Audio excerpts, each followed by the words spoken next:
guys, welcome back to the channel. Tammy here for my first day in the life of a truck driver video. So I'm actually in the truck that has been assigned to me, so this is awesome. It's a brand new truck. There's only like 41,000 K on it, so I'm pretty happy about that. I will be definitely setting it up for me.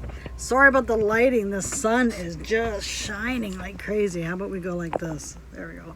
And I am red because it is hot, hot, hot. It's like 33 degrees Celsius here right now. So we've had been that temperature for the last couple days. So anyway, I'm actually sitting here in a kerfuffle. I was told to pick up an empty, and then I got a text saying, no, pick up this other trailer. So I went to pick it up, and then all of a sudden a forklift was going inside of it, and I'm like, oh, what's going on here? So now I'm waiting for my dispatcher to let me know whether I'm supposed to be taking this trailer or an empty trailer, because this trailer, according to where I'm at, said that it's headed for Montreal, and I'm like, nope, I'm not going there. That's not my jurisdiction.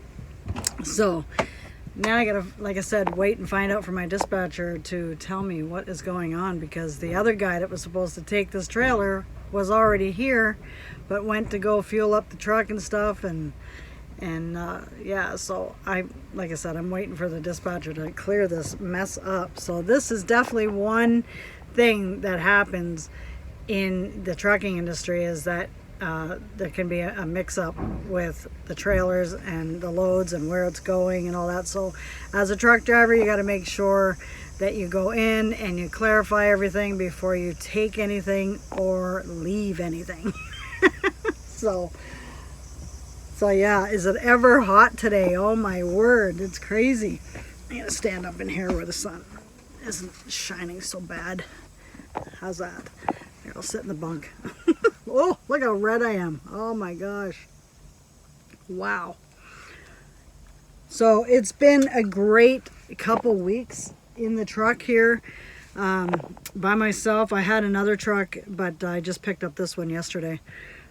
So what's today? Today is Thursday. So anyway, the other truck was leaking coolant, and you don't want to take a chance on taking a truck that has coolant levels that are low. So I'm here in Moncton, New Brunswick, and this is the first time I've been to this place. Actually, the last couple weeks I've been working on bringing our big rolls of tissue paper to the sun here is really coming in.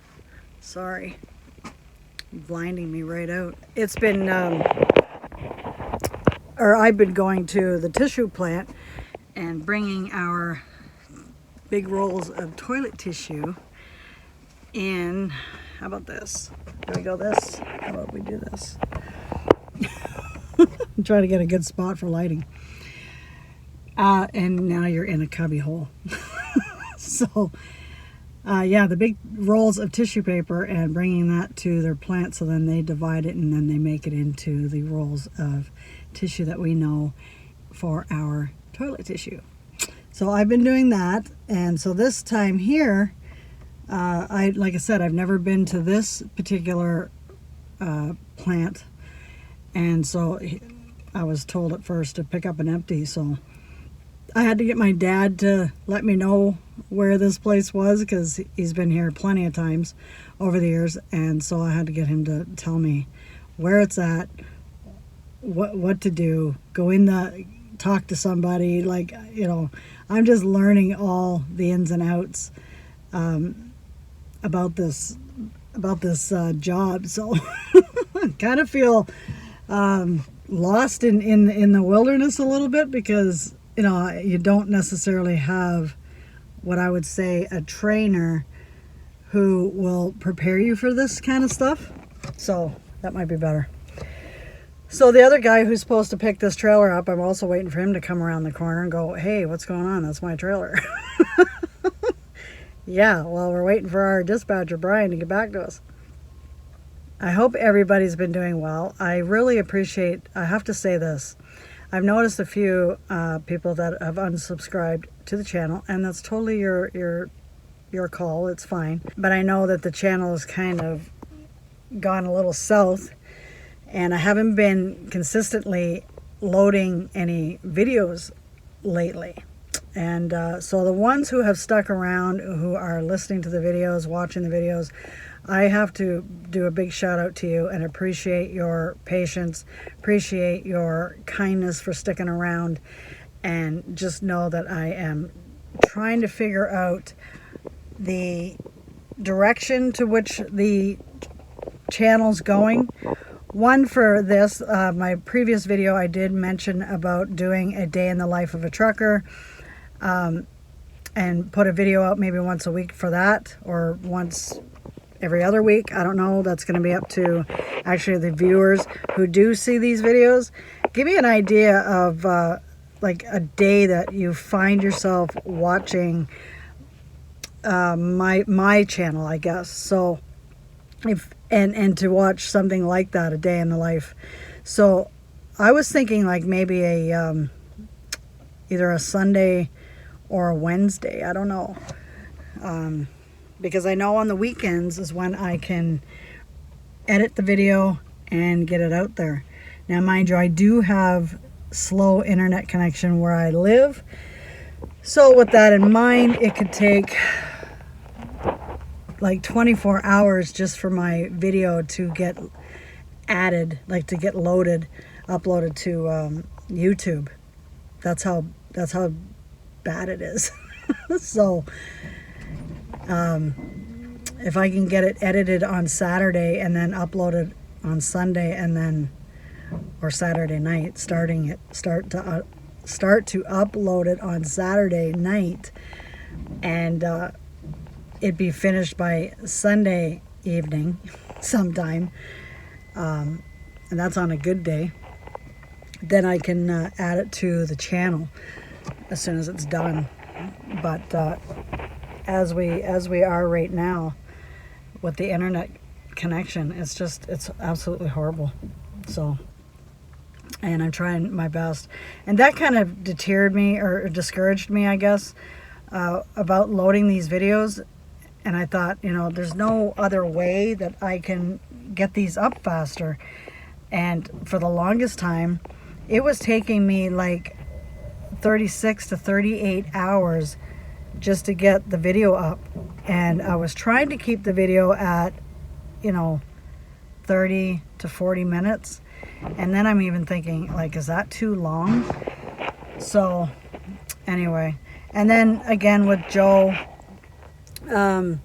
doing all the gardening work and just the whole housework, like outside, I mean, where the gardens, the chickens, things like that. And with the new growing season in full effect, this Saturday, him and I are just going to be on a planting binge to get everything in. And I have to plant by seed. There's a lot. I do have a few things that I already planted, and I've got to separate them and put them in their own pots, or just put them in the ground right away and just hope for the best. Yeah, knowing that he's doing everything, and I keep repeating myself, I know, knowing that he's doing everything, it bothers me. But this was also one of the sacrifices that we were prepared for. We knew that once I got working, it'd be a lot more on him. So yeah, they're loading right now, if you can hear it in the background. And but yeah, so the whole channel itself, I guess, is kind of changed a different direction, especially with the original goals of getting more livestock and things like that. So, but there is a lot of work that's got to happen to our property before we can actually introduce livestock like pigs and cows and things like that. So we are currently cutting down trees, and we're chipping a lot of the branches in, I think it was 2 videos ago. So if you want to go back and check that out, you can.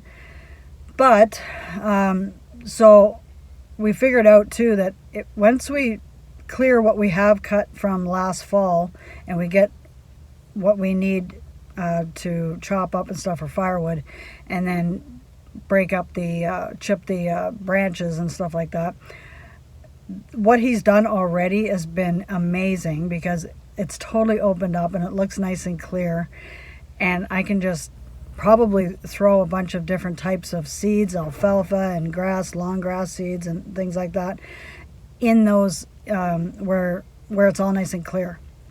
So the trees, what we've decided is that the new trees that we cut up, what we're going to do is we're going to cut the branches first, as much as high as up we can, chip them right away, then cut the tree down, and then we can chop it up as needed, or not as needed, but chop it up so that it's already done and it can dry out. And a lot of these are pine trees, so they need a couple years of dry time before you can think of burning them in your wood stove. A lot of people don't burn pine trees in their wood stove.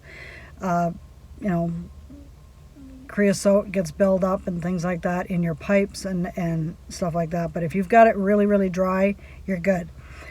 So I want to make sure that we've got it piled up in an area down there somewhere in the field to dry up, so that in the next couple of years then we can burn it for our heat. And then the next step is going to be fencing the area. Now I gave Joe an idea of what my idea was for the fencing and how to do it. So he's been collecting fence posts, things like that. So again, a lot of work that has to be done before we can introduce the livestock. So we're going to get the fencing put in, get everything situated, and then introduce certain animals. First is going to be pigs. I want pigs to really kind of just go in there and just attack the field, see what they devour, see what they don't, and just see what they what type of clearing they're able to do. And then probably next summer we'll see what the field looks like after I plant some more grass seeds and things, clover and alfalfa. So we'll see what the field looks like next summer, and then we'll see where we stand when it comes to the livestock. Now, some of you don't know, but it's 3 acres that we have to work with, and pretty much a half of the acre is my garden area. So I'm kind of dropped down to about 2 acres of land that they can graze on, and then of course I'm going to have to buy the hay. It is what it is. I'm going to have to do it that way if I'm going to have livestock there. The other livestock that I'm thinking of is a milk cow and quite possibly a beef cow, but that I'm kind of on the fence with, because of the farmer that I get my beef from anyway. I trust the farmer, I trust the meat, and let him do all the work, and I'll pay the $1,200 for the cow, and I've got meat supplied for close to a year anyway. So we'll see, but most definitely the next ones will be the pigs and a milk cow eventually over time. So that's kind of a bit of an update of where my thoughts have been and what I've been, well, like I said, where my thoughts are, what I've been thinking and trying to figure out what to do while I'm doing this truck driving, and also at the same time looking to invest in more land. That's where we're at, and potentially on that new land that we do find, I would like to get at least 20 acres at least, and then get into an off-grid type lifestyle. So that is the plan, that's the goal, and God willing, He'll let that happen. So with that, I guess I'll end it there for now. Right now, I hear them finished, and I'm going to have to go inside, find out what's going on, see if they've heard from my dispatcher or not, because they were also contacting him, and see what the plan is. Otherwise, I'm just sitting here cooking like I'm in an oven. Speaking of that, which is pretty cool, this truck we've got a fridge. Check it out. So I'll be able to stock that with lots of water. My gosh, I'm so red. And there's a nice drawer there that I can put supplies in, like so. And here is where you can put a microwave if you want to. And what do we got here? We've got, oh, we got some paper towel. Anyway, this is a storage unit. And I think the guy who's supposed to take this trailer is coming. So I'm going to go talk to him. Yeah, I'm going to go talk to him and see what he's heard, if he's heard anything too. So, and then I guess I'll close the video for now. And then we'll see you in the next segment, okay, guys? All right, thanks. Talk to you later.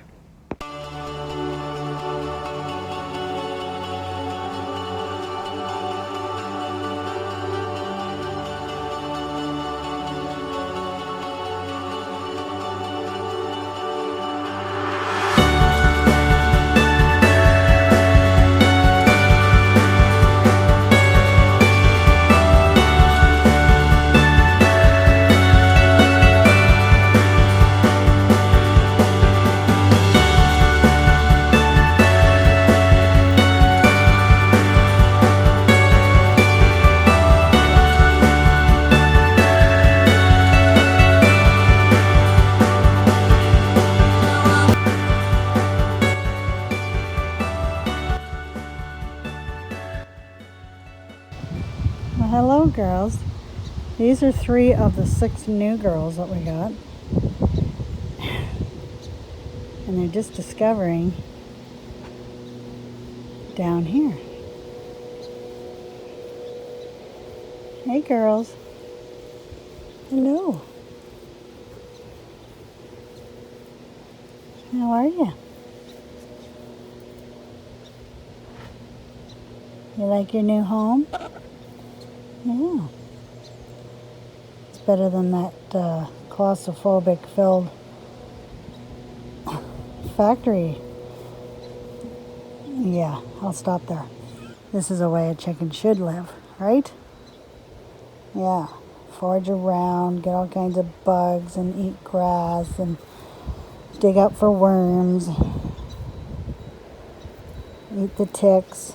Fertilize behind you. Oh, my poor garden, it's overgrown with grass.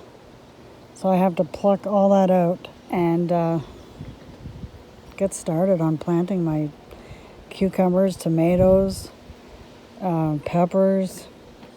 In the back, I've got to put my squash and my spaghetti squash and my zucchini. So I will be busy for the next few days, that's for sure. Yesterday when I was talking to you guys in the truck and I said that we had reached a high of 32 or 33 degrees Celsius, probably about an hour later, we reached up to 43 degrees Celsius. So we were cooking. My garlic just really sprouted up and it looks like it's going to start bringing up the garlic chive, not the chive, the oh shoot, I just forgot the name of it. It's where the shoot comes up for the flower, and that's usually your indication of when to harvest your garlic. Got quite a few of them doing pretty good, especially this one. That looks good. Okay. And I did plant some in here, and it looks like only 2 came up. That kind of sucks. Another thing that didn't survive, I know it's trying to fight back, but these are my strawberries, and they've been here for the last 3-4 years, and I'm quite surprised that they died. I'm gonna have to plant some more.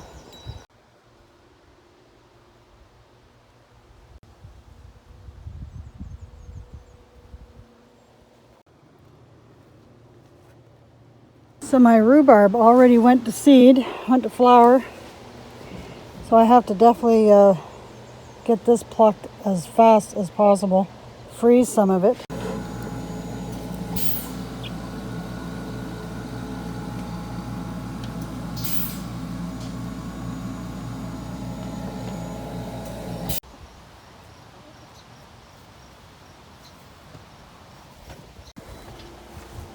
Unfortunately, my peach tree died. It didn't survive the winter. That sucks.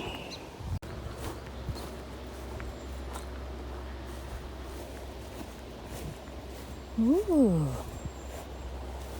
Check him out. Oh my gosh. He even put a watering system on it. That's awesome. Okay. So what did he say? There was 1, 2, 3, 4, 5, 6, 7, 9, 10 rows. And he said, I'm pretty sure he said there's 30 plants in each row. Something like that. Looks great. Love it. Potatoes are in.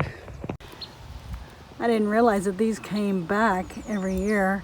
Don't ask me what kind of flower it is, I forget, but they came up as well as these other ones. Aren't they beautiful? I remember my grandfather used to plant these all the time. So pretty. My asparagus is surviving, and I'm actually starting to get the asparagus shoots, and but we're gonna leave them because they say the best is to wait the full 5 years. So this is the 3rd year, but they're doing great. Nice and high. And it looks like they're coming to seed. So I'm not quite sure. I don't know much about asparagus. If any of my viewers does, I would really appreciate your knowledge and to share it below. And how I can better look after them too. So apparently he also wants to put the watermelon back in here. And so these tables are going to be coming out. He's going to be cleaning this out, and we're going to be making another greenhouse where I can have my tables and everything all set up for next year. He put some sweet potato seeds underneath for now. Let me see if I can get this properly. Okay, and it looks like he's protected them for now so that they don't get wrecked. So he started those sweet potato slips. What was it? March, I think? Yeah, March. So hopefully he'll get some sweet potato this year. We'll see. Joe sent me a message last night. There was a sale, or there is a sale at Princess Auto for the electric fencing and like the solar power unit and then the wire. And so he wants me to consider grabbing that so that he can start on some of the fencing, I guess. But again, I'm telling him, okay, so you've done a lot already. Let's kind of watch what we're doing here, because we want to make sure that you don't get overwhelmed or too much on your plate, right? What's going on? So we got the turkeys, 2 buffs. Oh, there's Terry, the black hen. and one of the white chickens down here. See, this is where you guys are supposed to be, not out across the road or in the neighbor's yard. You come down here and you got all kinds of stuff that you can eat. Now I wanted to come back over here because he did some more chipping like I shared before. Oh my gosh. If the wind is in the video, I'm so sorry. It's picking up. The wind's picking up. Anyway, oh my gosh, look at it. It's so much clearer. Oh my goodness. Okay, let's keep walking around. A lot of pine. Pine makes really good mulch and really good compost. So, but I did tell him if we do it the way God does it, which when you take down a tree, you can see, you know, where it's kind of like shedded the previous years. Well, that is feeding the tree nutrients. So I'm thinking, well, we don't necessarily have to pile it up. We can, you know, but we don't necessarily have to. And then when I seed it, the mulch and everything will be the cover for the seeds so that the grass and all the other seeds that I plant come up and take over, and then that way it'll smother out any of the other things, the unwanted plants and brush and things like that, and that's how you regenerate your field. So oh yeah, so this is the shelter. We're going to turn that into my space for my greenhouse and seed starting house, I guess you can call it. So yeah, there's still quite a few trees that still have to come down, like I've shared before. But one thing at a time, and this is huge. This is amazing. Great job, Joe.